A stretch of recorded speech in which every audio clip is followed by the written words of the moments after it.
Hello, hello. Good afternoon, good evening, good whatever it is, wherever you are. Again, this is another episode with just me, not Usama, and we're going to be helping an ex-Muslimah with feeling like a sinner, is how she presented. I'm going to say a little bit more. So let's see. This is this live stream, Deconstructing Islam, is we're helping people before and after leaving Islam. We're also helping people from the outside world better understand us, our issues. We're right now in a middle mini series to help people learn how to de-indoctrinate themselves. And this particular episode is one of them where I'm actually helping someone do that. And so let's see. If you want to call in to get similar help, there's a link in the description that takes you to a Google form. Fill that out, and then I'll email you so we can coordinate getting you on the live stream. You can be anonymous. You can be anonymous even in that Google form. So let's see. Let's go ahead and get started then. Okay. Good morning. Good afternoon. Morning. Oh, it's afternoon here, but yeah. Yeah. Nice to meet you. Nice to meet you too. Exmuslimah. That's the name we're using. Yeah. Couldn't think of anything else. Yeah. Well, I'm glad we're doing this. I'm glad I can be helpful to you and to everybody that's going to watch this. Not for me, but for you and for you guys.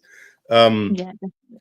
So, did you watch the first episode about ideas about how to de-indoctrinate or no?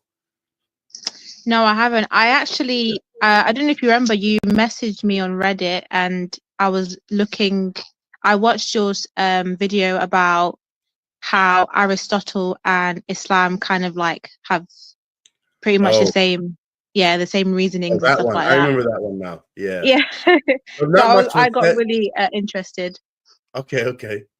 So not much was said there, and that's okay that you didn't watch the video I'm referencing. I just needed to know so I know Okay, yeah. where you are. Yeah. So are you okay if I put a Google Doc on the screen so we can like record what we're doing and saying? Yeah, cool. Okay. So let me put that on the screen. How do I do that? Like this. Here.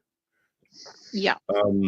So let me first just say that I wrote here, we want to describe a goal. It's another way of saying a problem, a conflict, a question, or a purpose. And I tried to summarize what you said in the form you filled out. But I want you to check it and make sure it's right. If it's wrong, this is like supposed to be your words, right?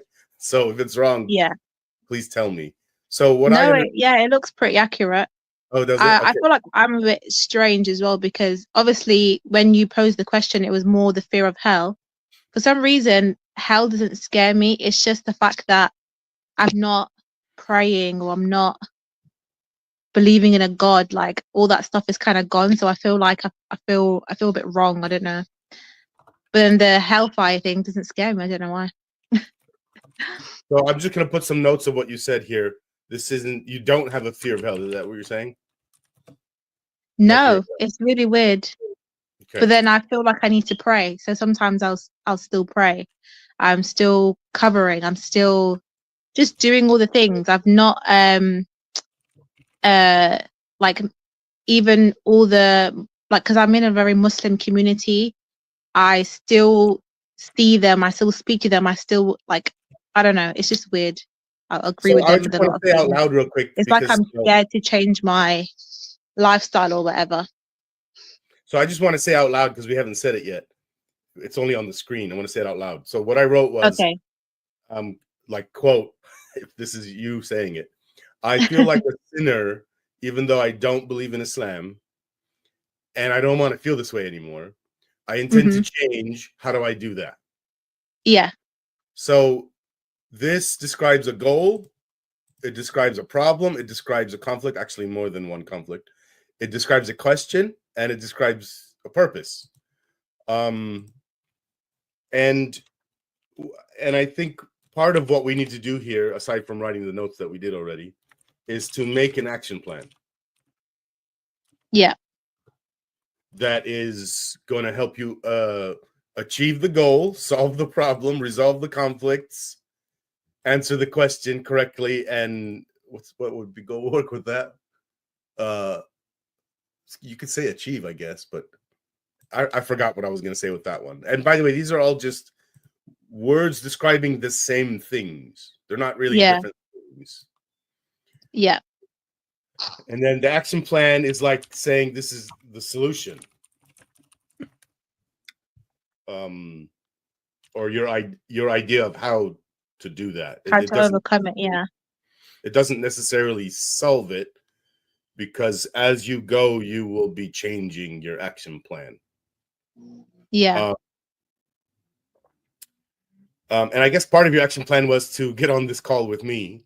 So yeah, of course, I want to hear your perspective. Yeah. Yeah. So let's see. One thing I recommend for you later after this is to watch the first episode of a mini series that Usama and I did for our live stream Deconstructing Islam. That's where this is going to be put on. How do I say that? Played? Okay.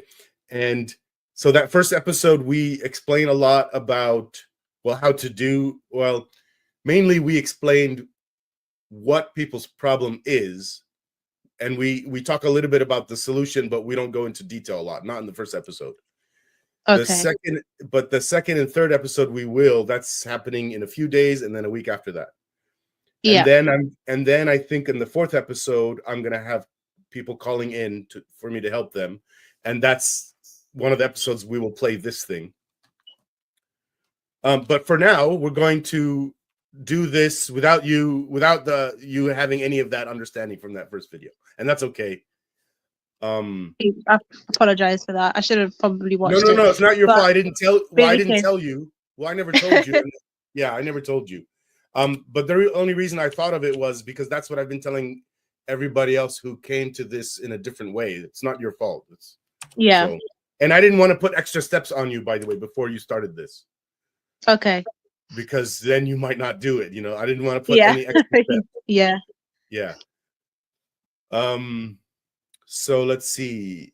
No fear of hell, but you feel like you still need to pray, still cover. And you said you're still in a very Muslim community. And I here's one guess I have. You mentioned this. You thought of this.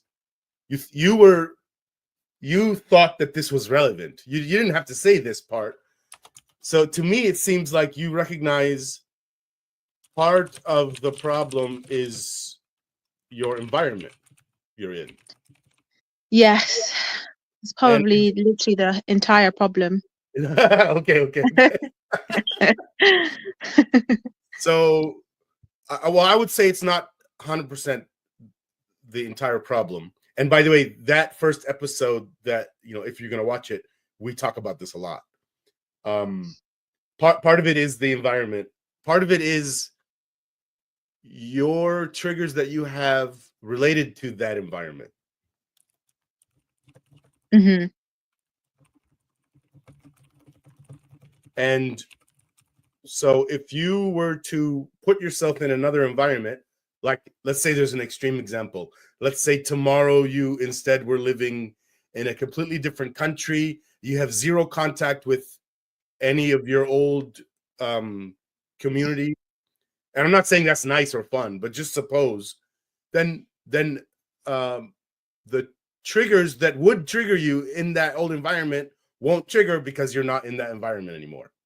Yeah, it's true. That's probably why it's connected to you, these triggers in your head. You've just reminded me of something. There's a hadith that we always get told about upon the religion of your friend. So like if your friend is the musk seller, then you'll smell nice and you'll be attributed to his attributes. And then if you're with a blacksmith, then and and you'll smell like him and you'll be attributed to him. So I feel like that's I could apply that, but as an ex-Muslim now, because if I'm in that environment and they're like constantly saying things, oh, look at how these non-Muslim women dress, and how can people forget their salah, like even though I don't believe it, it's gonna subconsciously make me think, oh, I guess I need to do it, even though I genuinely don't believe in it. For now, while you have these triggers, yes.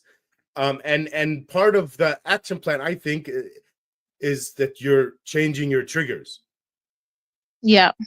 Because you develop these triggers at one point in your life, and you can change them to other ones that you prefer.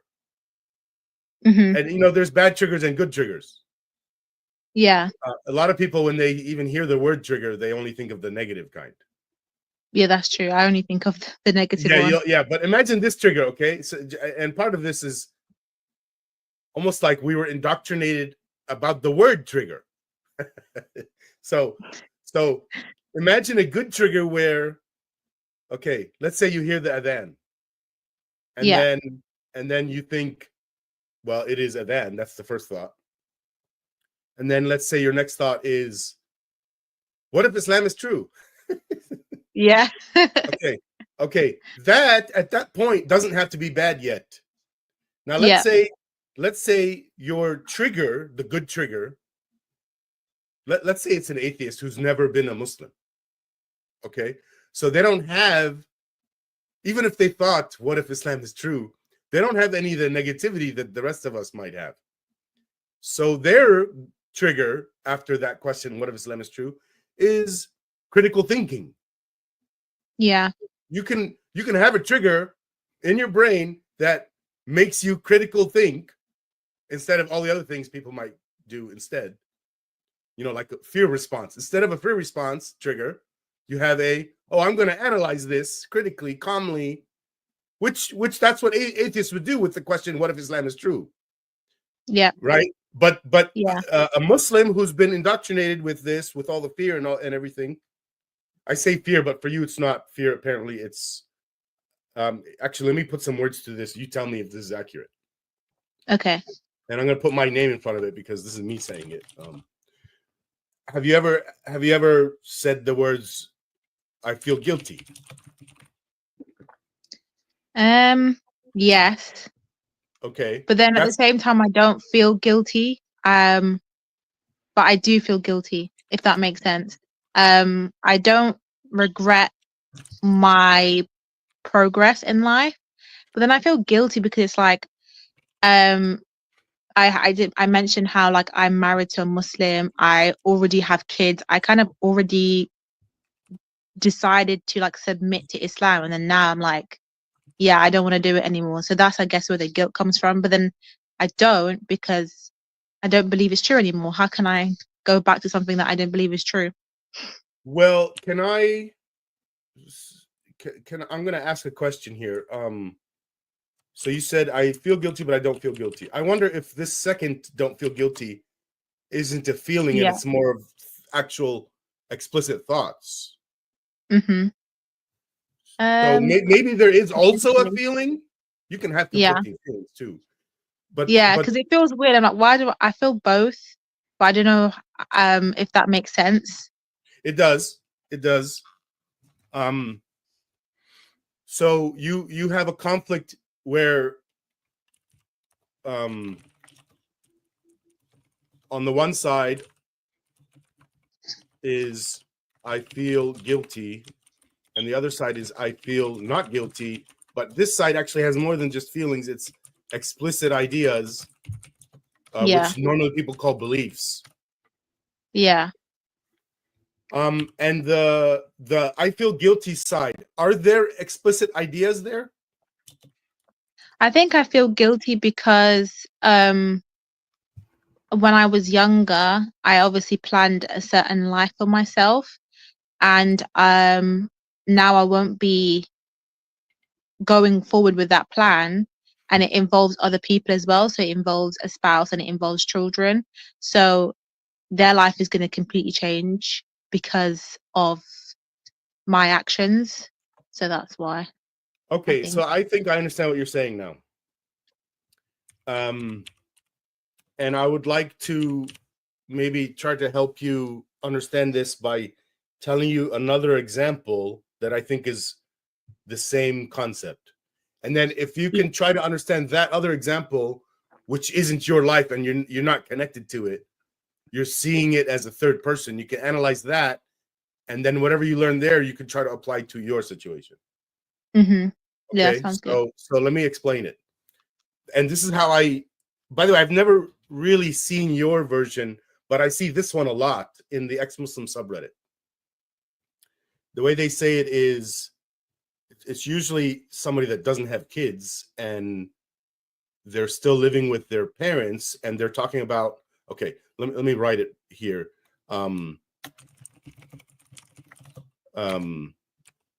Let's see. Well, let me just say it without trying to write first. I can't do two things at once. So what they say is they're considering whether they're going to stay with their family or escape. And of course, there's other options, but usually with the way they talk about it, they just say two options. Stay with your family and keep on doing this for the rest of your life, or escape and completely disconnect and, change your phone number. Don't even tell them where you live. And they express feelings of guilt around and they haven't even done it yet. This is them, before they decide to do it. They express feeling guilty about leaving their family. And the kind of things they say is, let's say there's other siblings, they feel like they're abandoning their siblings because, let's say, they're the oldest one that protects those siblings. Sometimes if they escape, now they're not protecting those siblings anymore. So they feel guilty about that. And I very much understand that. That is a very difficult thing to decide. Yeah, very. Yeah. And then they also, but then that's the harder part of it. There's other parts that seem easier to me, but people are still having trouble with it in relation to their parents. So they feel, oh, well, my parents did everything for me. They brought me into this world. And then they're thinking, even if they don't use these words, I'm supposed to, be a good son or daughter, and I'm supposed to take care of my parents. And so if I escape, I'm not doing those things. I feel guilty about that. Yeah. So would you say that these two things I just said are pretty much the same as what you said? Like the same reasoning of why you feel guilty? Pretty much, yeah. I guess so. Okay. So yeah, it is actually more relating to my family than it is to my kids, if that makes sense. Oh, really? Because they're quite young. Yeah. I think about my family a lot. Like, my sister's about to go to Egypt and study for a whole year, and she wants to learn Arabic and the Quran, and everyone's so proud of her. And my mom, she's a reaver as well, so she always talks about how she saved us and all this kind of stuff, and she knows what life was like before that. So I'm like, imagine if they found out, how would they feel? So you just said something that made sense to me. You said, imagine if they found out, how would they feel? So what I think this means is, and you please correct me if I'm wrong. It's like, I feel guilty if they shame me. Yeah, or if they're upset, or whatever their reactions, I wouldn't know, because I don't think they expect it from me. But you're afraid of a negative reaction. Yeah. Yeah. If they were to respond with, oh my God, that's so great, I'm so glad for you, then you're not going to feel guilty, right? Yeah. So, I mean, one thing I'll say is, we shouldn't have this. We shouldn't feel guilty only because somebody else says we should. That shouldn't exist, but apparently it is here, and it is in general, we're all indoctrinated by our parents, okay? And I'm not saying it has to be this way. I don't think it should be this way, but that's what pretty much all parents do. And I don't mean just religious parents. Almost all atheists believe in shame, and that we should feel guilty when somebody shames us. Of course, they don't use those words, but that's what they're doing with their kids. You know, a parent that says to their kids, you should be ashamed of yourself. Well, why? If I don't agree with you, why should I feel ashamed? That doesn't make any sense. Yeah. And it doesn't matter how old you are. If you're 2 years old, you know, and somebody says, you should be ashamed of yourself. Well, if I don't agree that thing is wrong, then no, I shouldn't. Yeah, exactly. Also, there's not really a proper place where shame makes any sense at all. I don't know if it's worth it to go into that. That's philosophical, conceptual stuff that would take a long time to unravel. But I don't know. Maybe that is something people need in order to fix your feelings of guilt. Maybe you do need to understand that what shame is and how it's wrong, so that you can remove those triggers in your head, all related to shame. Yeah. That is true. Yeah. Yeah, I was actually sorry. What was you going to say? Go ahead. I actually so I think I've been around, like, basically not a Muslim for around 2 months, and my spouse did find out about, like, my thoughts and stuff like that. I think because, like he said, I don't understand shame. So we had a conversation about it, and I was just basically expressing that I'm not trying to tell him that he needs to leave Islam, but I don't want to be forced to do something that I don't believe. And he immediately went to shame as well, where it was like, if you leave Islam by Islamic law, that means that the relationship is finished. We are then going to be separated. We are not going to be a happy family. The kids are not going to see their dad, or they're not going to have access to their dad the way that they can, and then they're going to end up becoming like a problematic, because the statistics of single moms and all this rubbish. And it's based on what I decided to do, which is leave Islam. So all of that kind of plays in my head. Sometimes I'm like, he's wrong for saying that, and then sometimes I'm like, that's really sad. So yeah, I guess I'm just having like an internal battle with myself sometimes. Okay, so here's what I wanted to say, but I'd rather talk about your thing first, and then talk about my other thing, because it's changing the topic. Oh, sorry. No. I was the one changing the topic. Yeah. So if anybody's sorry, it's me. Anyway, so people say the same thing of what you just said in a non-religious context, where okay, let's say there's a child and the two parents are considering divorce, or one of them wants divorce or considering it, and the other one doesn't want divorce. And what they say is, hey, you will be breaking up our family. You will be ruining the lives of our children, and it'll be all your fault. So you should be ashamed, and therefore you shouldn't divorce me. Yeah. And all of that is dumb, because look, a good divorce is better than a horrible marriage. And I mean, even for the kids will do better. They suffer the most. They suffer the most in a horrible marriage, and they will do really good in a scenario where it's, let's say, 2 homes, 2 parents, co-parenting in a peaceful way, where they're good to each other and nice to each other. You know, that child in that scenario will do a lot better than in a horrible marriage with one household. Yeah. I think it's because maybe he knows as well that if we do separate or anything, then it will just the co-parenting situation will not do well, because I won't be Muslim, so that's going to be, a problem. There's no way that he will try and and that makes things more co-parent complicated. peacefully. Yeah. That does make things more complicated. But what I was trying to express to you is the same logic he's using also applies in scenarios where People do this all the time, even in a non-religious context. Okay, so, but yes, you're right. The extra thing is here, he's seeing it as incompatible because you're a different religion, and or you know, you're not Islam anymore, and he is Islam. So there's already a conflict there, you know, because he wants to send the kids to mosque, and maybe, well, I don't know what your position is, but suppose it is, well, I don't mind if they want to learn Islam, that's fine, but I don't want to force them. Yeah. And you, I'm going to take a guess here, you probably wouldn't want the father to force them also. Right. No.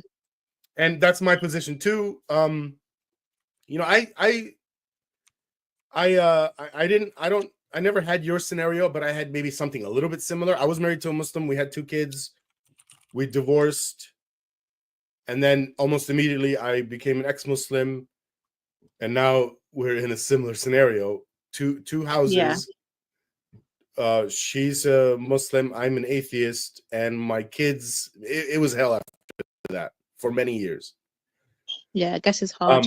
But that was still better than if I had chosen to stay with their mother. And actually, that was one option I was considering. We were talking about having staying married only for the kids. Yeah. Meaning like we didn't really have a marriage anymore. But we just pretend, just do happy family stuff. Like we'll go park and just do family stuff just so the kids can see us there and have access to both of us. Yeah. But just more generally, I mean, I don't remember thinking details like that, but I just thought just in general, it's better for our kids if there's 2 adults there helping, regardless if we're having sex or not. Yeah. So I think I have, some understanding of what your situation is and what that guy's situation is too. Yeah. So now about feeling guilty. Did I feel guilty when I decided to leave? No, because I already had well, first of all, she kicked me out. So I guess that made the decision easy. Yeah. Maybe if she didn't kick me out, maybe I would have been dumb and stayed with her. I don't know. But yeah, I think that's sorry to interrupt, but yeah, he actually did give me talaq, as they say, and that was my third one. Yeah, so that's what he did. He was like, I'm sick. He found out about some of the some things that I was saying and things that I was talking about, and he got really, really angry, did the divorce.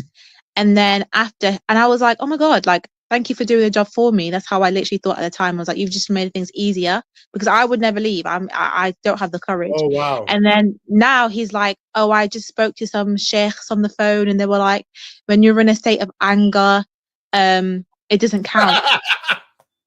So now we're still together. Yeah. So apparently it doesn't count because he was angry. Yeah. So he just took it back. Divorce. Yeah.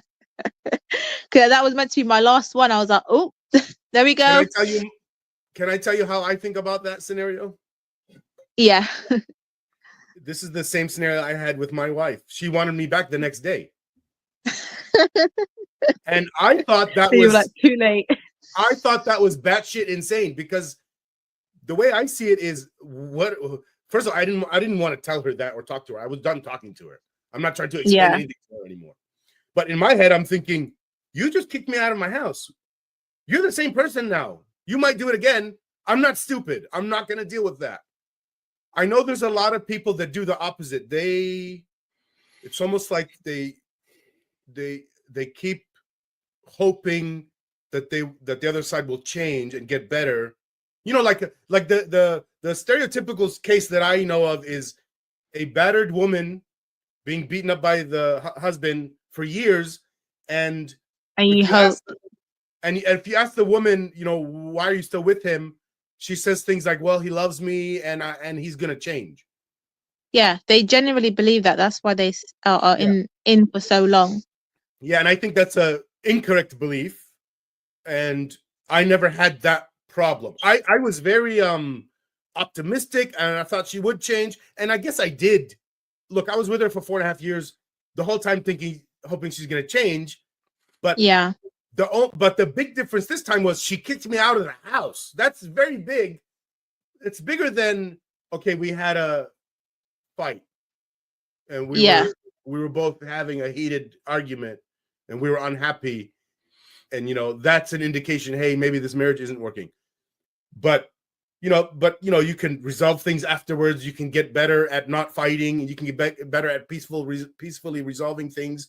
Part of that is getting better at understanding the other person and stuff, understanding each other, so you can try to avoid triggering them, that kind of stuff. And that was happening a lot for 4.5 years. But afterwards, I noticed I was dying inside. Yeah. Rami was evaporating. Yeah.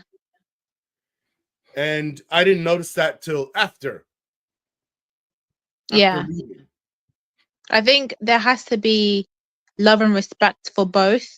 So like from my like in my situation, his perspective is that we can, because he's acting like we're such a, like literally the other day, talking about, oh, we're such a special couple, we love each other so much, no one has what we have, and he just divorced me like a couple of days before.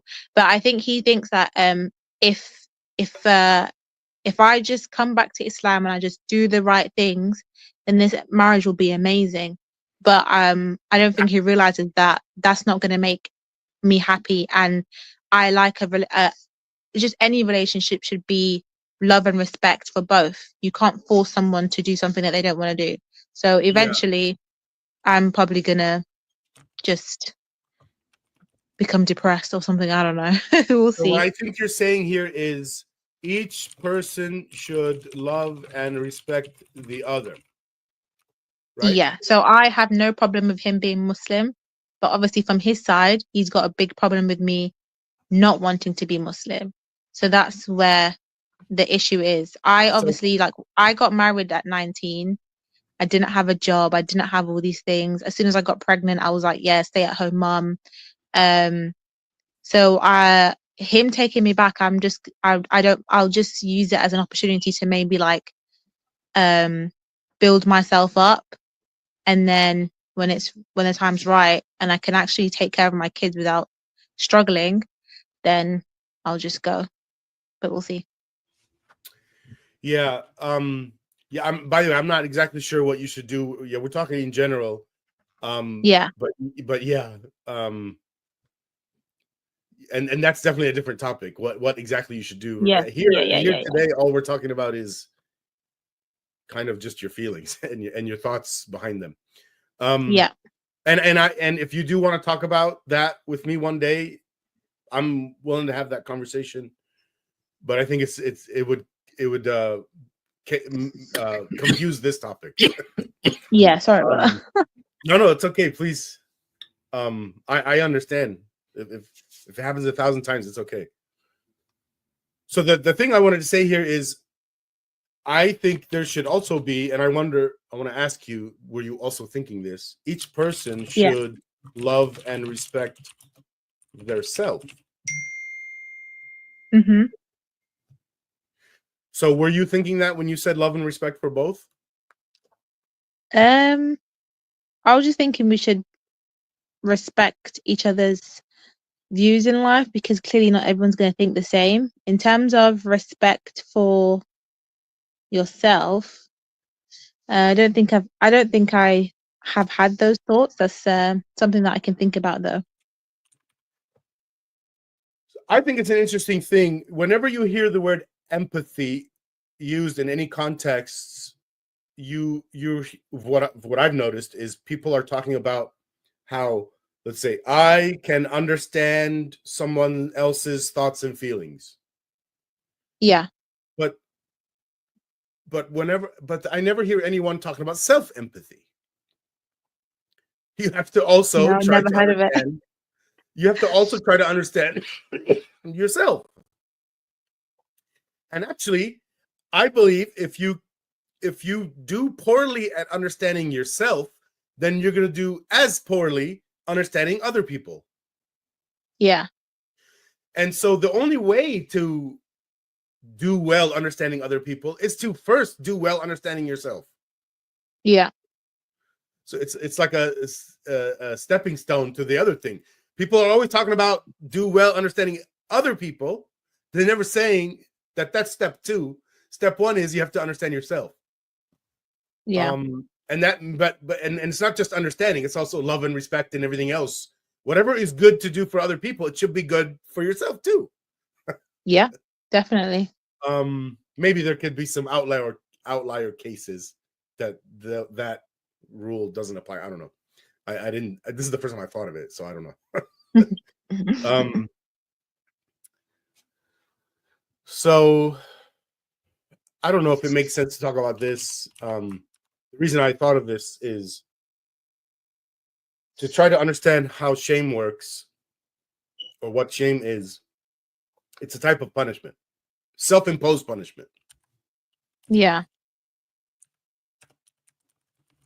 And I say self-imposed, but initially, like the first time, it was imposed from the outside onto you. Yeah, but you let it affect you constantly when you don't have to do that. Well, yeah, it becomes a trigger. Yeah. Those people that did it to you successfully helped you make a trigger in your brain. Yeah. That causes you to self-punish with the shame.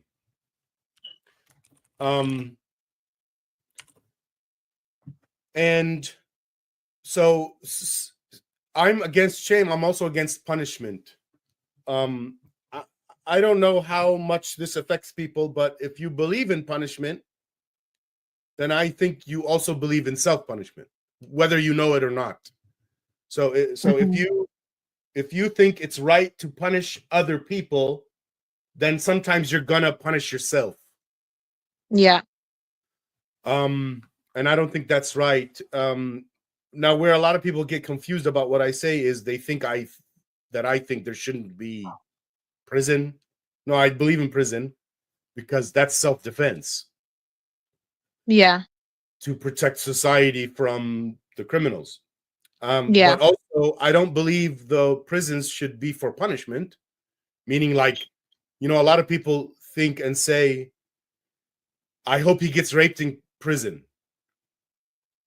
Ugh, did you know people think that? I've seen that, yeah. Like if it's a pedophile or something like that, then that's what they'll say.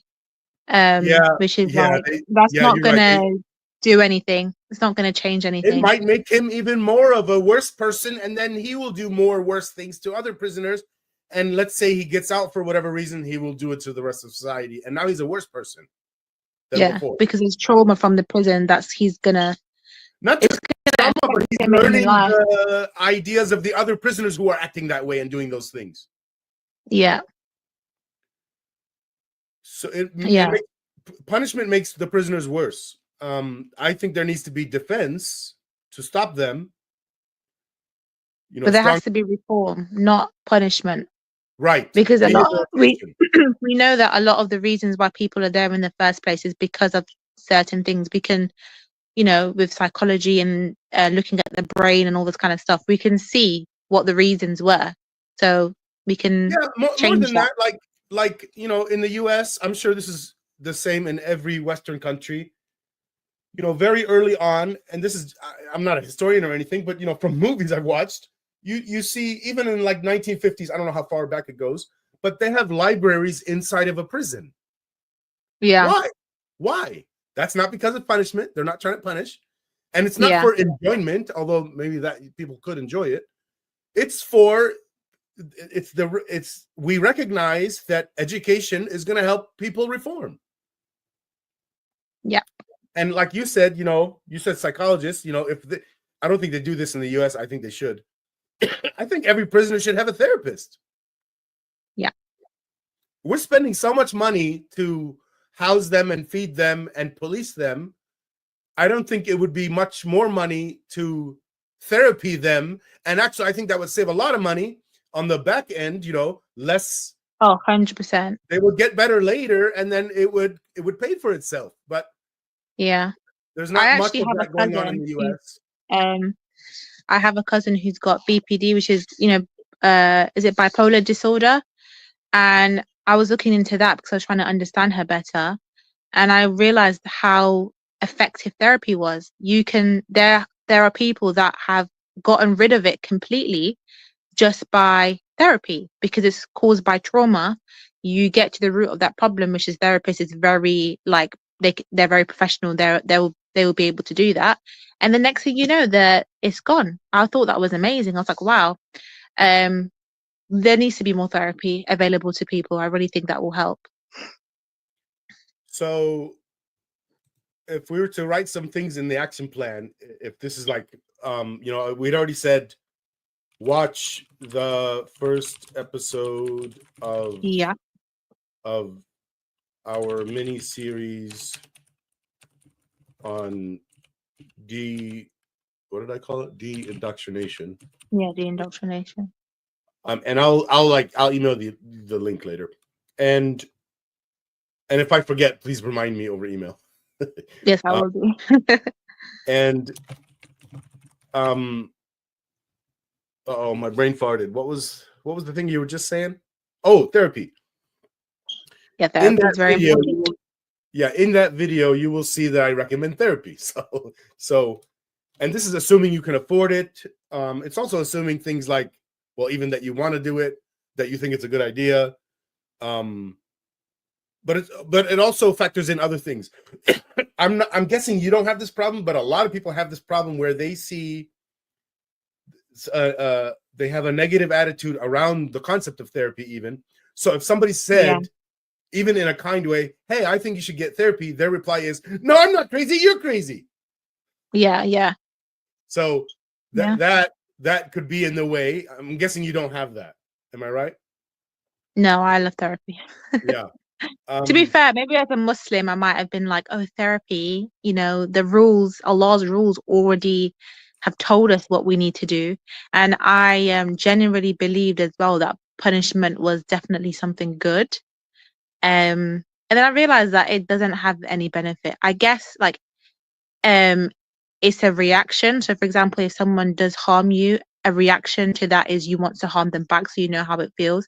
But then after that, did you actually solve anything for your situation after that incident? You haven't really. So I don't think punishment is really the example needed. I always give related to what you just said is and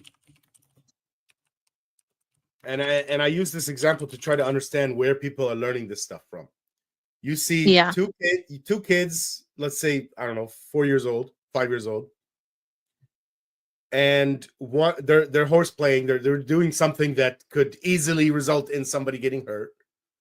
But whatever, that's fine. I'm not saying that's bad. Somebody gets hurt by accident. Somebody's arm accidentally hits somebody's face. Total accident. The person who got hit starts crying. Now the other person, and this is extremely common, I heard this so many times. Hey, hit me back so we're even. Yeah. And then suppose that happened, the expectation there is, oh, now he's gonna feel better. Yeah. That's fucking insane. Yeah. But kids are doing this, and I wonder how they're getting it, where they're learning it from, and then I wonder if these kids are being raised by a couple of parents that understand this well. I'm pretty sure the kid wouldn't adopt this philosophy. Yeah. Even if they're seeing it from other kids. Yeah. Like for me, when I was a kid, I don't remember ever seeing that. But when I was an adult and watching TV, then I saw it a lot. I was kind of sort of in my own bubble when I was little. I didn't have a lot of friends. I was very weird, different than other people. So I didn't get a lot of interaction. And then I had a lot of siblings. So a lot of times when we're playing outside, it's just my siblings, not other kids or whatever. Yeah. I'm going to write this down real quick, but in short form. Child hits other child by accident and then says, hit me back so we're even. Oh, and by the way, get it from... Sorry. Go ahead. I was saying that I don't know if you've seen this, but sometimes, say a child hits his head on the door, then the parent will come and comfort the child and then say, bad door, and then start whacking the door. And I was like, that will show the door not to hurt Okay. you. So then you're Okay. teaching your child, like, okay, so if it's done to me, I do it back. I am sure that is related in some people's cases. And the reason I was doing this, I gotta tell a story to help people understand this. When my youngest daughter was, let's say, 5, one time, my friend was at my house, and we were in the hallway, and we saw my daughter running a little bit, and then ran into the wall, hit her head, fall down a little bit, and start crying a little bit. And I went over to her and I said, and calmly, okay, you see, this is why I said you shouldn't be running in the hallway. And I probably should have done more. I probably should have checked if there was any lesion or whatever. Injuries or whatever, to me, it yeah. looked like she didn't really get physically hurt much, So that's why I didn't check. Maybe I was wrong there. I don't know. But right after that, and by the way, I didn't like pick her up and hug her or anything. I just spoke to her. Yeah. Like I would speak to an adult. Yeah. And maybe that's wrong too. Maybe I should have picked her up and hugged her. I don't know. But right after that, I was done interacting with her and I went back to my friend. And my friend told me first that this was shocking to him. He was born and raised in America just like me. Yeah. His parents were born and raised in India. Yeah. Mine in Syria. And what he told me about what he sees in his family, from everyone in his family, like as this is normal, was what they would do instead if their kid ran into the wall and hit their head and started crying. The parent would do exactly what you just said. Oh, bad wall, and hit the wall. Yeah. And what you're To teaching be there, fair, I've actually seen a lot of in like, is it East Asians or what? Because my kids are with my neighbor because I don't really have much family support, and she does that. I've spoken to her and she agrees with me. She would do that. She'll hit the wall, and then other thing she does as well is like when my kids fall over, I'm pretty much like you. I don't have a big reaction because a lot of the time they're actually quite resilient. They get up themselves and they're fine. But she'll just start running. She's like, "Oh my God, what happened?" And then like, when you do that, then they're like, "Oh, it must be bad, so I'm gonna cry." I'm like, just not ignore it, but just wait and act after. You introduced a different problem connected. What we were trying to say is this is how people are learning revenge. This is like, for one thing, it's teaching them some really stupid stuff. Yeah. Because it's not helping them understand cause and effect. Yeah. Where my response, and like you said, your response is we're trying to help them understand that their actions had a consequence. And the parent who says bad wall, they're not doing that at all. They're not teaching cause and effect or consequences for your actions. Now, the other thing you said was if the parent freaks out, I don't know if you used that word or not, but this is the word I used. Yeah. and I call it freak out mode. It's a mode of operating. And I call it a mode because it's like, imagine your brain is a computer with software programs, and freak out mode is a software program. And it's the kind of software program that makes all the other software programs stop working right now. So you're not doing the critical thinking mode, when you're in freak out mode. Yeah. If the parent goes into freak out mode when child cries from getting hurt, then the parent is teaching the child to go also do the same. into freak out mode in similar cases. And I'm going to be explaining this in one of the episodes, probably the next one or the third one, I don't remember, where I explain, the way we get freak out mode is because we watched someone else do it before us. Okay. Yeah.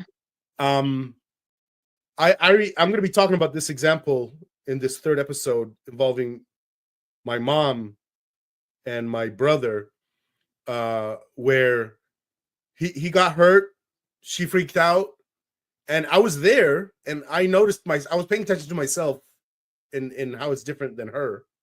I was 10 years old, and she's at this time like 40. Mm-hmm. No, she's like 31. And when I heard him fall and get hurt, well, first of all, I didn't hear him cry yet. I mean, we both heard we could tell he was coming down the stairs because we heard boom. You know, we both could tell, me and my mom could tell that, and it was a little body because you could tell from the thumps. It's 1-year-old little body. You could tell who it was. It was my little brother, her son. And her reaction was, yeah. And my reaction was, okay, let's find out what happened. Let's see if he's hurt. Yeah.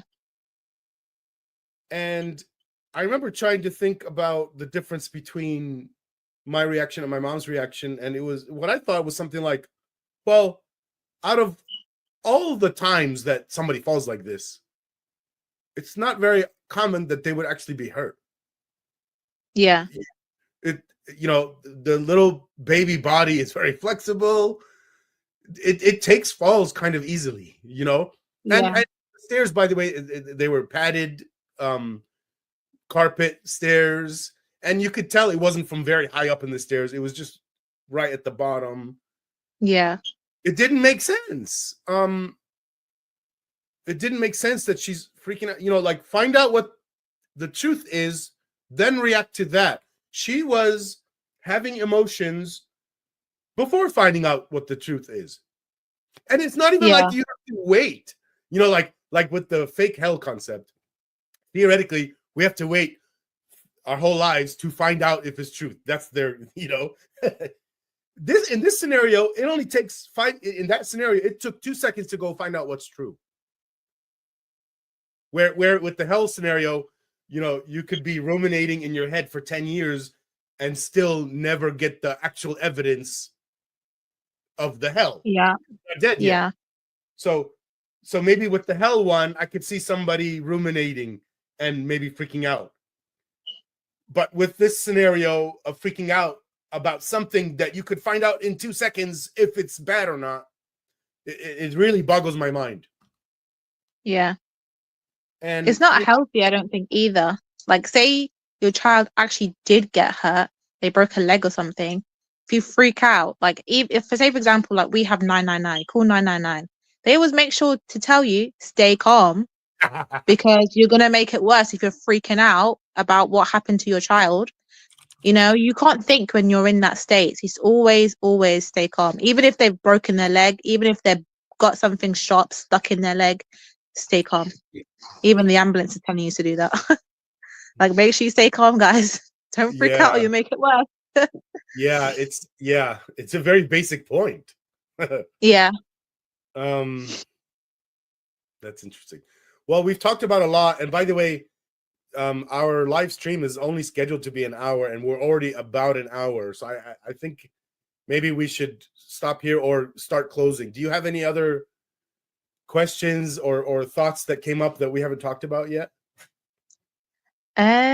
No, I don't think so. But I think like you've given me a lot of things that I haven't thought about yet.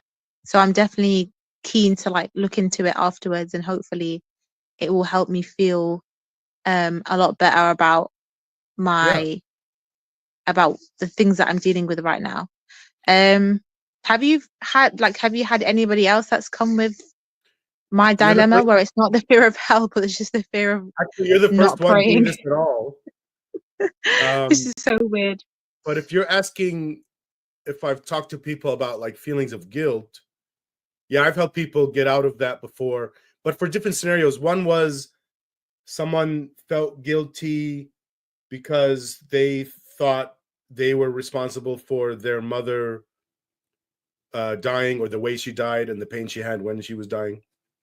Mm. And another scenario was somebody felt guilty because their friend killed themselves, and the day before they had called him and he didn't reply fast enough, so he thought that he's the reason. Yeah, yeah. If I had called him back, then he wouldn't have killed himself, and it's my fault. That kind of thing. I've helped both those people stop feeling guilty about that. Your thing is different, but in one sense, it's all the same. Yeah, it's pretty much we all. Yeah, It but there kind are of all differences, of course. different stories, but they link to the same thing, stuff like that. Yeah. I had a thought. I wanted to say one more thing, which was something about. Oh, I really do think that you should, and only if you want to. Maybe you should is the wrong way to say this.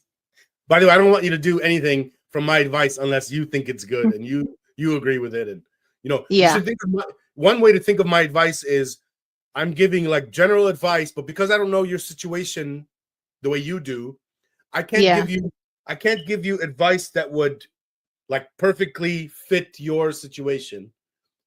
So what you need to do, and I can help you with this too, but it's still you doing it. You could customize my general advice for your specific life. Yeah. So what I recommend, and this is the one piece of advice, general advice that you could customize, is that you come on the show again sometime later, whenever you want. Let's say it's a month. Let's say it's 6 months. It's up to you. To do one more step in this, you will have learned more. You will have evolved a little bit, and who knows, maybe you will have fully fixed your problem, and now you're just coming on the show to tell us that. And because part of this isn't just to tell me, it's the rest of the audience would really benefit if they could see your evolution. Yeah, that could give them the motivation, because I think in the beginning it's all like, I guess, fear of the unknown. You don't know how things are going to plan out, but then when you see people on the other side, you're like, okay, well, it worked out for them, it should work out for me as well. Okay, so I think this is a perfect time to stop. I don't believe in perfection, but this was perfect. No, I'm kidding. I know. But yeah, thank you very much. You're welcome, and we'll talk again, whatever. And again, I won't be pressuring you. I will just patiently wait until you're ready to do another meeting. Okay. All right. Thank you. I really appreciate it. All right. Thank you. And bye-bye, Exmuslimah. Bye. All right. Bye-bye. All right. So that was the episode, the pre-recording, where I helped an Exmuslimah. And I don't know if she's still on here. Would you like to talk on here? Are you still here? If not, does anyone else have any other questions or anything? Want to ask me anything before we get off? Otherwise, I have a few more things to say. Please, if you like this, please like, subscribe, and share. If you want to suggest topics or to call in, like to get help the way Exmuslimah did here, again, the link is in the description. It gives you a link to a Google form. You fill it out, and then I'll email you to coordinate getting you on the live stream. So let's see. I guess that's it. There's no more left. We'll see everyone next time. Bye-bye.